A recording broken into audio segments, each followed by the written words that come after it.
Thanks everyone for coming along today.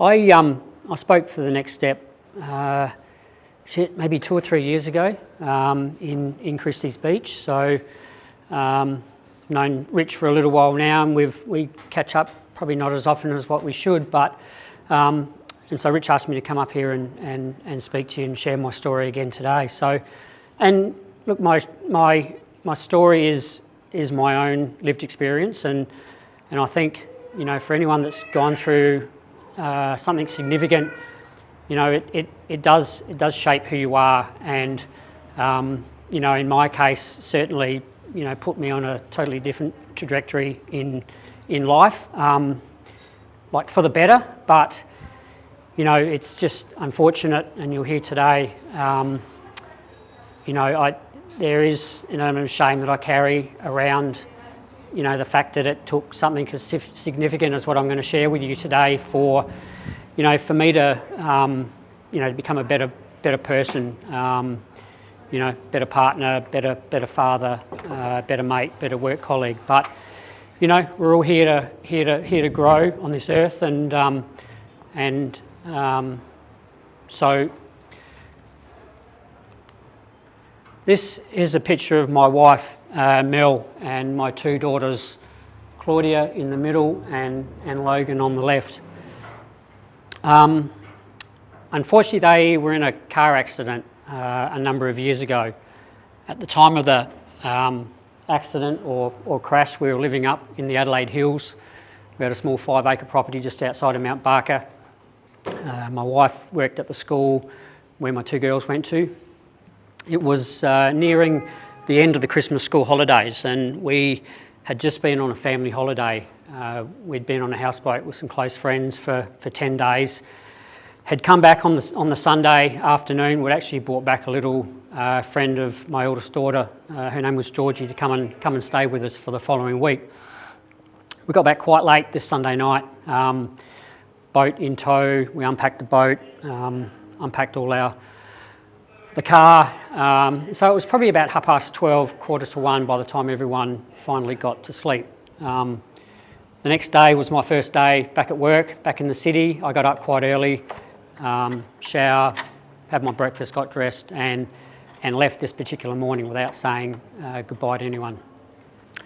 I got into work maybe about 7:30, 8:15, went about my day, and found myself giving Mel a call about 10:30 that morning just to find out what their plans were for the day. Mel said that they had a few jobs to do in Mount Barker. We had to go and collect some mail, not being there for the best part of a week. And they were going to go grab some lunch in Mount Barker and then head out to the Barossa Valley. My sister had a hairdressing salon in Lyndoch at the time, and so the plan was for the girls to catch up with their auntie and to get their hair cut before they went back to school. Unfortunately, they had a crash on the way over. From what we understand, Mel was coming around the sweeping left-hand corner, got to where the tall pine trees start, and the front wheel of her car went off into the gravel. Mel's panicked, overcorrected, and then has slid down the road into the path of this oncoming 4-wheel drive. The investigation that happened at the time, you know, showed that Mel hadn't been speeding or under the influence of anything, but clearly had been distracted by, you know, perhaps one of the girls in the car or an animal running across in front of her. When she didn't get to my sister's hairdressing salon, my sister became quite worried. She gave me a call. By this stage, it's probably 1:45. Said that Mel was sort of 40 minutes late. Did I know where she was? And I said to my sister that I'd spoken to Mel that morning. You know, said that she had a few jobs to do, was going to grab some lunch, and she should have been there. So obviously I hung up from my sister and tried to get hold of Mel on her mobile. You know, maybe over the course of the next 6 or 7 minutes, probably tried, you know, equally amount of times, and each time it just went through to her message bank. But I remember thinking at the time, or not thinking, I remember just getting this really uneasy feeling in my stomach that something wasn't quite right here, something had gone wrong, to the point where I jumped in my car at work and headed back up the freeway, back up through the tunnels on the freeway to go home. Still trying Mel on the hands-free, still not getting through, still going through to her message bank, and this feeling now just starting to get, really, really, really bad. To the point where I decided to call into the police station in Mount Barker.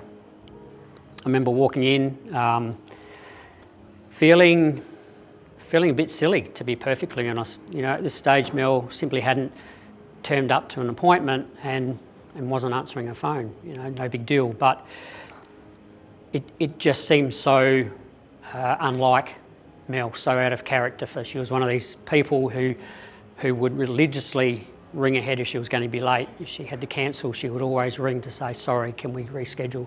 And probably more importantly, if anyone, husband especially, had been trying to get hold of her for what must be now a dozen times, she would always ring back at the first opportunity. So it was totally out of character for her.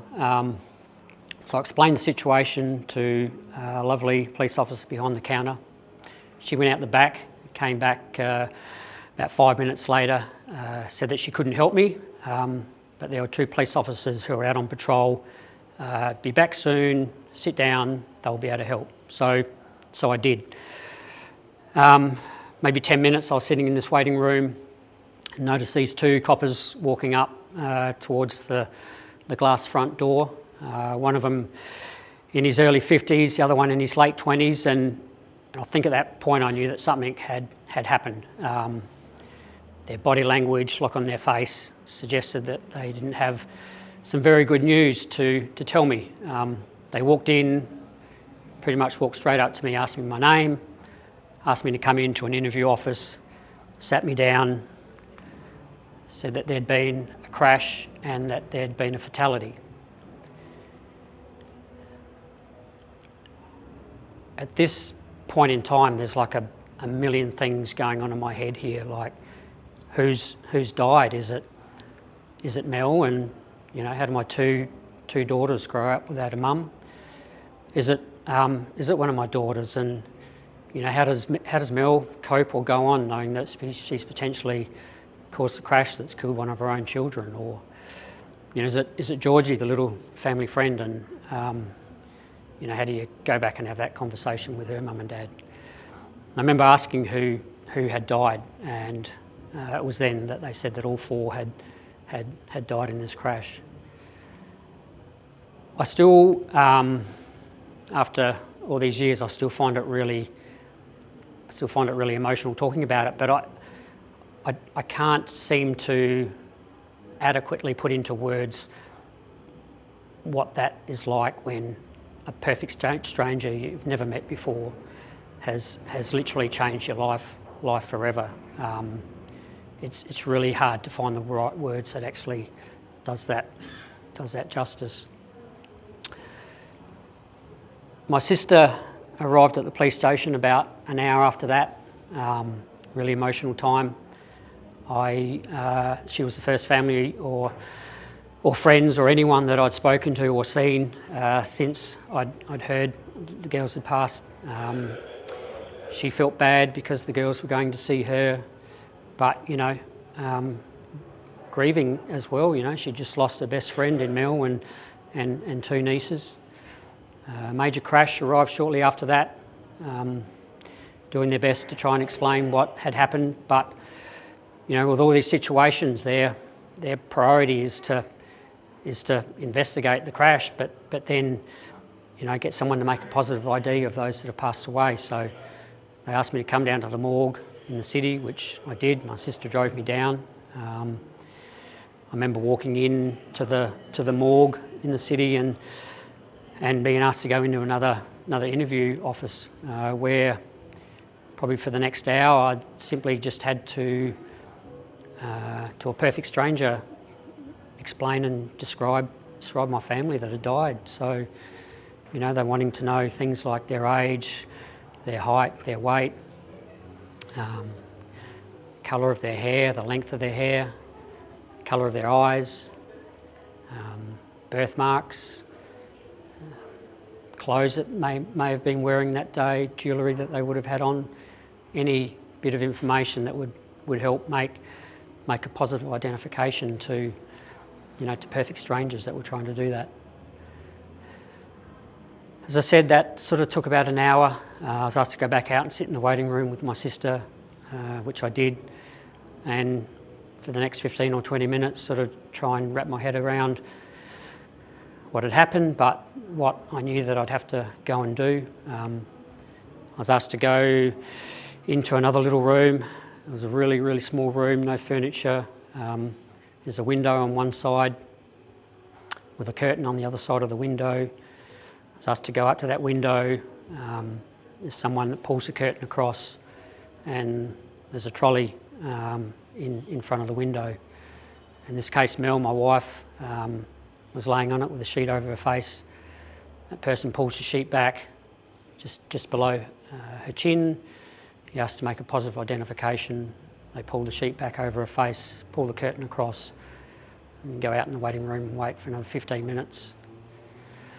Go back in and go through that same experience for Claudia, my oldest daughter, and Logan, my youngest. I'd never, in my wildest nightmare, expected that my day would end having to identify my family in a morgue. I think about doing that like almost every single day. It just occupies so much of your headspace each and every day. My sister drove me home after that. Mum and Dad were there. Again, really, really emotional time. My dad was 75 years old at the time that the girls died. I was in my early 40s. It was the first time that I'd ever seen my father cry, which is a story in itself. Why is that so? Why is that so with men of his age? I remember walking inside and opening the door and just being hit with this aroma of a roast cooking. Mel had put a slow cooked meal on that morning before she left, which was still cooking. I remember walking in to the kitchen and noticing this note that was on our fridge. As I said, we'd been on a houseboat for 10 days, living in each other's pocket. It was the first day in that 10 days that we hadn't seen each other or spent the whole day together. And Claudia, my eldest daughter, such a beautiful little girl and such an empath as well. She had written this note for me when I got home that night that said, "Dear Dad, I missed you today. I hope you haven't missed me too much." And it was one of the first things I saw when I walked back inside that house that night. I still have that note, and it's still on my fridge to this day. But it's an example of just these little things that happen to us through the normal course of our lives. And in other circumstances it would have been lovely and beautiful, but in circumstances like this it just took on a whole new meaning. And it's a little thing. It's brushing my teeth that night and pulling my toothbrush out of the toothbrush holder and noticing that the other 3 toothbrushes would never get used again. It's walking past the girls' bedroom and looking at the book that I was reading them that night before, knowing that story would never get finished. It's going to bed in Mel's pyjamas underneath the pillow next to me. It's just these little things that we take for granted, unfortunately, until something like this happens. The next morning I got up and, I don't know, maybe 10 or 15 minutes of sleep that night. Got up and packed up Georgie's bag, the little girl that was staying with us, the family friend. Had arranged to meet her mum and dad. They lived in Renmark, had obviously travelled up after they had heard. I remember standing at the top of the driveway of the house they were staying, and You know, as a parent, I just remember thinking that we'd brought this little girl into our house to stay with us, and you know, our girls had sleepovers at friends' houses. It's just what kids do, right? But you know, there's this, as a parent, there's this unwritten rule or this expectation is that your kids are going to come home safe. So to hand that bag over to her mum and dad without being able to give them back their little girl, it's one of the most traumatic things I've ever had to do. And again, something I think about so often. It just occupies so much of your headspace all the time. Georgie's funeral was 8 days after the crash in Renmark, which I went to. Mel, Claudia and Logan's was 2 days after that in Mount Barker at their school. The days leading up, I had written and delivered on the day a eulogy for each of them, which I found really, really tough, but something that I needed to do to honour them. But you know, life's been tough. You know, there are just so many reminders that of what's happened, of what I don't have in my life anymore. You know, there's 3 birthdays that we celebrate differently. There's Mother's Day, there's Father's Day, there's Christmas, there's Easter, there's wedding anniversaries, there's anniversaries of the crash, there's anniversaries of the funeral. Like, there's just so many reminders of what myself and my other family, what we don't have in our lives anymore. But you know, I'm not up here sharing my story for you guys to feel sorry for me. I don't need that. What's important for me out of all this is that something positive comes out of it. And you know, if I can stand up here and share my story, share my lived experience, in the hope that someone gets something out of it, then for me that goes some way towards something positive coming out of this. But you know, as tragic and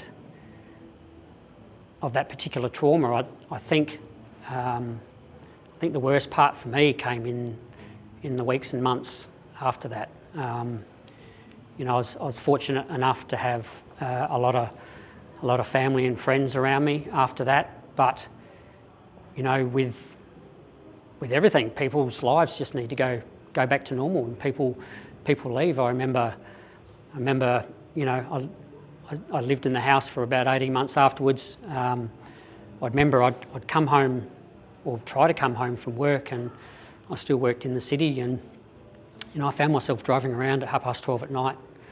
I don't know how many times, just because I just didn't want to go home to an empty house. And I'll be honest, you know, suicide, taking my own life crossed my mind. You know, a number of times I didn't have a plan, but you know, it did. I thought about it, and it wasn't that I didn't want to be here. It was just that I wanted to be with them. And fortunately, you know, I chose the better of the 2 paths, and that was really just out of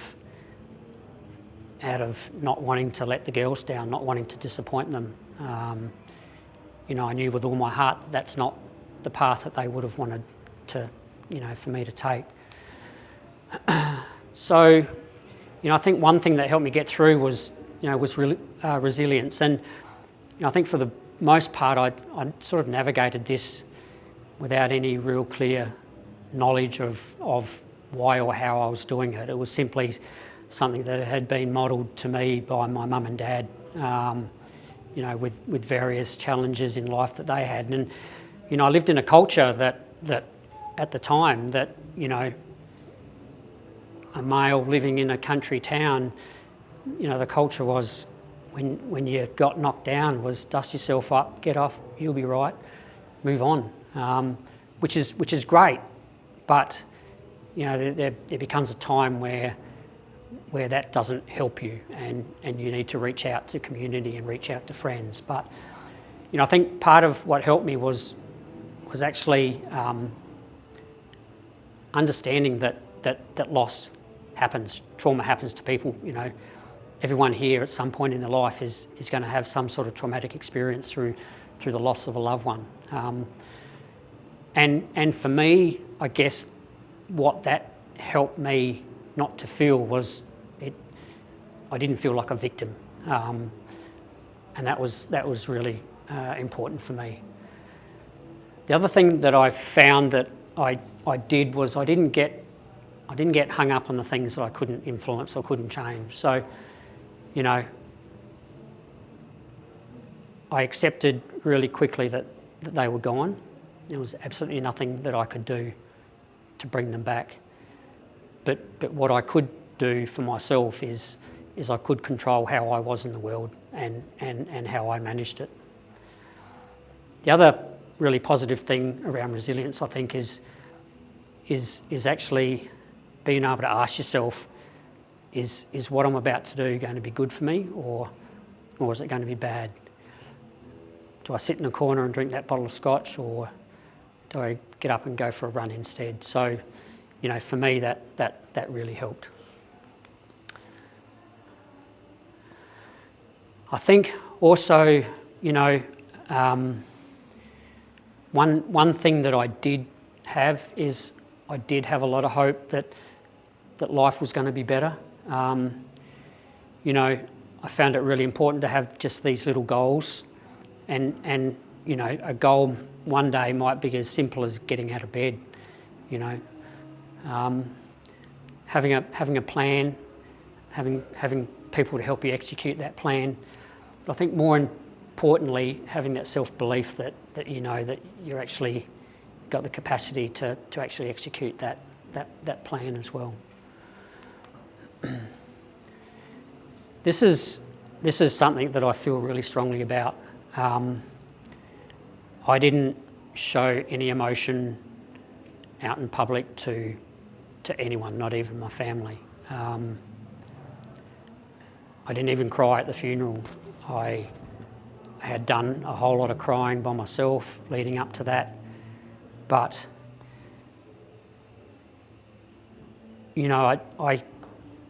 there's only so much of that holding in that you can do before it becomes really self-destructive. And I think if there's one thing that really helped me get through was community, and actually being vulnerable to mates, to family, to therapists. I went to a therapist 6 months after it happened. I walked out of there, and my belief was, how could she understand what I'm going through if she hasn't been through the same thing? Which is a really selfish way to be. Part of getting up here and sharing my story, is quite therapeutic for me as well. But up until they'd crashed and died, as an adult, I could only remember crying one other time when my eldest daughter Claudia got airlifted to hospital for croup. And that just sums up, I guess, what's wrong with men who have been conditioned through various generations to keep things bottled up, to not share, to not be vulnerable. But I think one thing that was really helpful to me is that I met my partner, who I'm with, my wife now. So I met her in the year that the girls passed away through a mutual friend, and it was it was a platonic relationship for a little while until we finally got together. But I guess she was my sparkle in the dirt.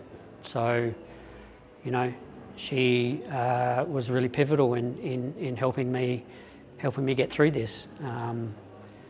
You know, to the point where I now consider myself, you know, one of the lucky blokes in the world. This is a recent holiday we went on to Tasmania at the beginning of the year. It's my wife Kirsty, my two stepchildren Archie and Charlie at the back, and our little girl Maisie that's in the front there. So you got to find that sparkle. You got to find the reason to keep going. And as I said, you know, I count myself extremely lucky and fortunate. And I guess just one quote that I can leave you with. You know, for me, I think about this a lot. Don't lose what you have to what you have lost. So, thanks, guys. Thank you. Please stay here for a moment. Sure.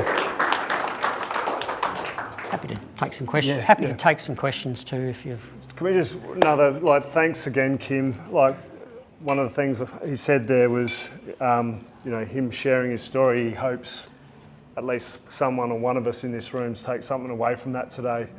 I know every time Kym speaks or I'm in his company, I always take something away from Kym. So hopefully, I'm sure, and I can't speak on behalf of everybody, but hopefully you have all taken something from this today, and at least go home and hug your loved ones tight, because I know that's what I do every time I hear Kym speak. Thank you. And You're welcome. I just want to acknowledge how tough it can be for someone like Kym with such an impactful story. You know, not only is it heartfelt, but it's exhausting as well emotionally to be able to pour your heart out into a room of strangers. So thank you for leaving part of you in here with us for us to take home with us. And I'm almost getting emotional myself, mate, because you're an incredible human and I love you being here and I just love our friendship, so thank you. Same, Rich. Thanks, mate.